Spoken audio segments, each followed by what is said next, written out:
World War II. The origins. The war to start all wars, waiting for Hitler. Chapter 2. Russian Nightmare, 1917 through 1991. World War I's origins. In the midst of this apocalyptic landscape of World War I, which was the bloodiest war in human history up until this point, America lost an ally. The Russians overthrew their government, quit the war, and left the fighting to their allies. Russia turned into the world's first communist dictatorship. Ironically, it wasn't truly communist. More on that later.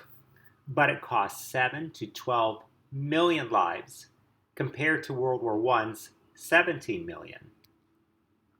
The new leader, Vladimir Lenin, became a mass murderer in an event known as the Red Terror, which started in 1918. In the revolution, the communists were the Reds, and everyone else were the Whites. The Whites were the good guys, but they were disorganized. When Lenin won, he started a second wave of bloodshed called the Red Terror. One of his top men, a bank robber and gangster, Joseph Stalin. Hitler and Stalin had a complex relationship. They hated each other, and yet they learned from each other. Their methods were similar, and ultimately, both plunged the world into global conflicts. Hitler, World War II, Stalin, the Cold War. The Red Terror. After Lenin's revolution, the dictator tightened his grip in a wave of mass killings, torture, and systematic oppression. To enact this purge, Lenin targeted civilians. Ordinary people were not safe. The Red Terror killed another 10,000 to 150,000. What was Lenin's stated goal? Lenin's communism was supposed to be a gentle workers' paradise where everyone is equal. Each person was supposed to give what he could so that others could have what they needed. Everyone would work together in a solidarity of love. But in practice, not everybody wanted to be involved.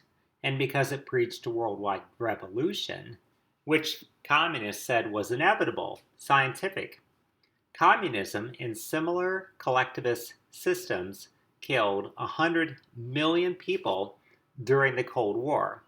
Ultimately, every communist society relied on disappearances, forced labor, and death camps.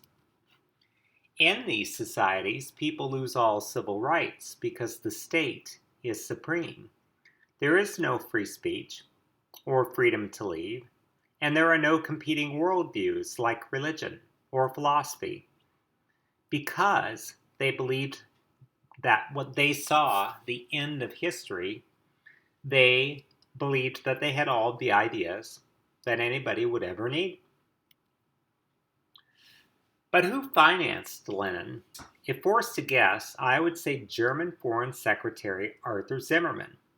Zimmermann was a man who was into crafty plots.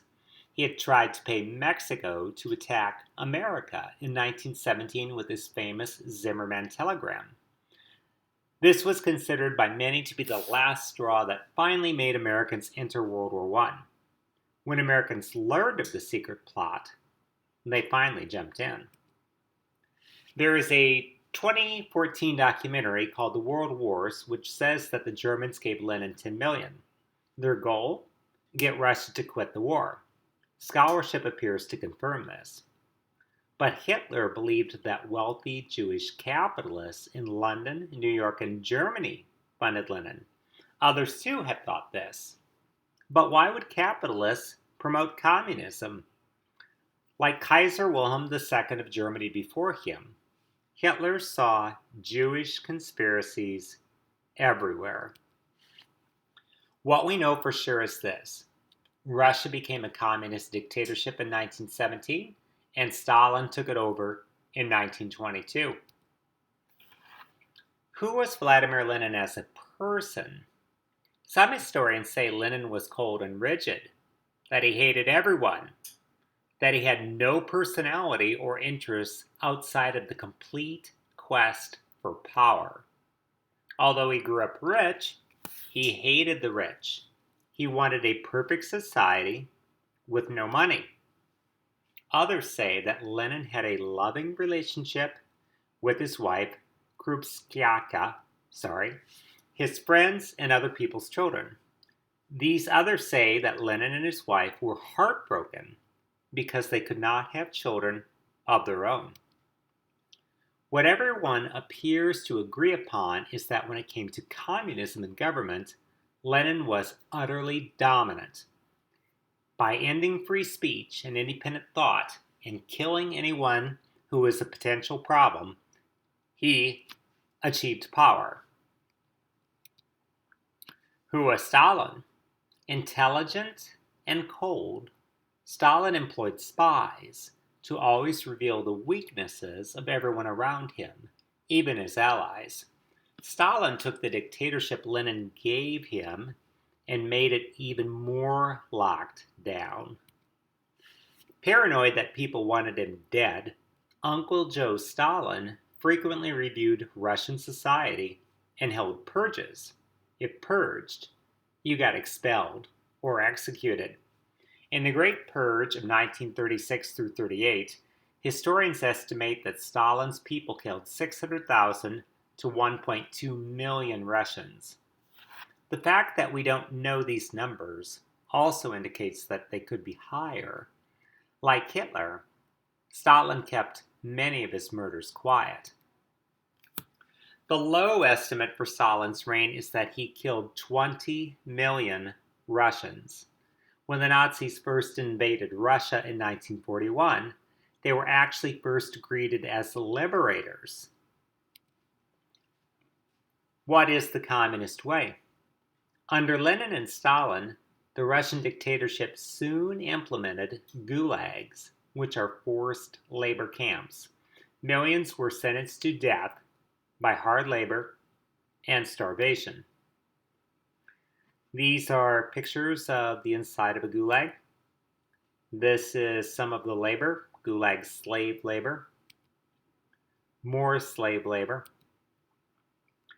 There were also waves of purges under communism. Periodically, Stalin would make people suspected of disloyalty disappear. Their friends learned to not ask, "Whatever happened to Ivan and Sonia? Did they move across town?" You were better off not asking. You might be next. In communism, there was an end to civil liberties. There was no more freedom of speech, religion, or assembly. There was no travel, gun ownership, or making a profit from work. There was a state newspaper, Pravda. Because everyone else is 100% censored, Russians only had one approved news source, Pravda. Pravda printed what Stalin liked. It made communism look great. There was also a cult of personality. This involved statues, portraits, stories, songs. These things were everywhere. They all glorified Stalin. Uncle Joe appeared to be in everyone's mind at all times, like pictures of Jesus Christ in a church. In the pictures, you'll notice that he looks strong. He has thick hair. He's got a bushy mustache. He's got excellent shoulders. But in reality, he was 5'6" and had a withered arm. But why do dictatorships kill millions and aim to control how everyone thinks, speaks, and acts? Utopia appears to be the reason. If you can believe what dictators tend to say, if you can believe their speeches, their goal is to create a paradise on earth. Dictatorships don't have the same goals that democracies do, which include leaving people alone to make their own mistakes, practice their own freedom of speech, have their own religion or atheism, and to otherwise try things. Democracies appear to exist so that average people can live as they want. But in a dictatorship, the goal is to create a perfect society or utopia, which is Latin for nowhere. Perfect societies need perfect people, so rulers must imprison or kill people who disagree. Dictatorships need perfect thought, so they remove freedom of speech, assembly, guns, money, literature, arts, sports, you name it. What they keep, they remake in their own image. Religion is especially bad because every religion says life on earth can never be perfect. Democracy is worthless too because it's weak and it's disorganized, and the debates are ongoing, endless in fact. Every alternative must be wiped out. This is a famous quote: all within the state, nothing outside the state, nothing against the state. Although the dictator who said this, Benito Mussolini, was not a communist, many people believe it perfectly sums up what dictatorships are 100% about. It's interesting, and we can get into this at a later point, but Mussolini is a fascist, which supposedly is a right-wing dictator. So the differences between right-wing dictatorship and left-wing dictatorships are extremely interesting. But at the end of the day, you're really not allowed to leave, and your life belongs to the state. Freedom in Russia. Communism ultimately devastated science and technology, and it led to famines that killed tens of millions. It also interfered with the inner lives of families, workers, and their rights, and every other aspect of society. Your life is the property of the state. The community always matters more than the individual, which, if you enjoy community, if you like community, maybe that seems like that should be true, that the group should matter more than the individual. But the problem is the group is run by one person. So community or group is really just simply propaganda for the will of the dictator. Now, what did Stalin say about capitalism? He said, when we hang the capitalists, they will sell us the rope that we use. Stalin also said, and perhaps believed, that capitalist nations like America needed to practice violent conquest of foreigners so that they could exploit them. There's really no logic to this position, but that's what Stalin said. What was life like in the USSR? In this emotionally desolate landscape, from which people were not allowed to leave, Russia eventually became the number one nation in the world for the consumption of alcohol per person. Given how little alcohol was allowed, or how little of other behaviors were allowed, the average Russian appears to have succumbed to despair. Later, as we discuss Russia's 1940 entry into World War I, we'll see that Stalin did not try to tell anyone that this was a war for communism or a war for him. Instead, he branded it the Great Patriotic War. In other words, it was for Russia. Always intelligence, Stalin probably knew people were not going to fight for what he believed in or for him, but they would fight for their beloved country. The pictures below include Soviet propaganda, a monument of Soviets raising their flag, and some Russian soldiers. The useful idiots who promoted communism. Both Stalin and Lenin called foreigners who fell in love with communism useful idiots. This is a quote from an American newspaper. What I saw in Russia was the subject of a lecture by Mrs. Shee Skeffington to the Friends of Soviet Russia in Dublin. She said that the children were happy and the women were free, and it was strange to hear of religious persecution since the Jews had been undisturbed since the fall of the Tsar. However, people don't really realize that Stalin went after the Jews after World War II was over. This is American journalist Lincoln Steffens, a famous muckraker. He went to the Soviet Union. Stalin showed him the good parts, did not let him see anything else. Steffens came back and swooned and was in love and said, "I have seen the future and it works." Eventually, the Soviet Union collapsed. After promoting dictatorships worldwide, especially from 1945 to 1991, and having several secretary generals like Nikita Khrushchev, who vividly threatened to annihilate the United States and other nations with hydrogen bombs, the Union of Soviet Socialist Republics dissolved itself on Christmas 1991. As the USSR broke apart into 16 separate nations, the number of wars in the world plummeted by 90% compared to the number of wars in the 1950s. Violent deaths also dropped by 67 to 90%. Extreme poverty, which is when people live on less than $1 a day, also fell by 80%, as over 1 billion people were lifted out of poverty. All of this happened, by the way, as the world population zoomed from 4.5 billion in the 1980s to close to 8 billion as I speak.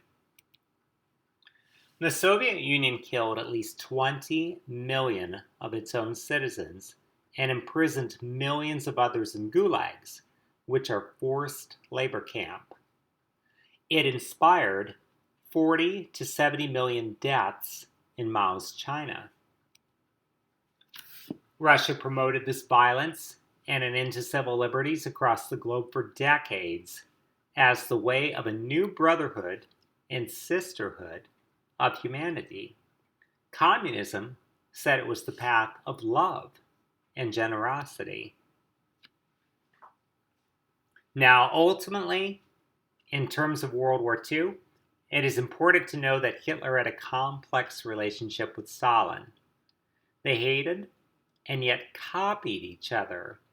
By the time Hitler was dead, Stalin was firmly in control of Russia and ramping things up. Key differences in their personalities appear to be these. Hitler liked to be in front of people, and you can tell by his military dress, Iron Cross, and swastika. Stalin preferred to kill from behind the scenes. Notice that he doesn't wear any sort of fancy clothing and doesn't have anything that makes him stand out or get noticed. But in 1919, all the world knew was that the Russian Revolution had killed 7 to 12 million people, making it about half as deadly as World War I itself, and that Lenin himself expected that he would inspire a worldwide communist revolution. That is the end of Part 1, Chapter 1 of The War to Start All Wars.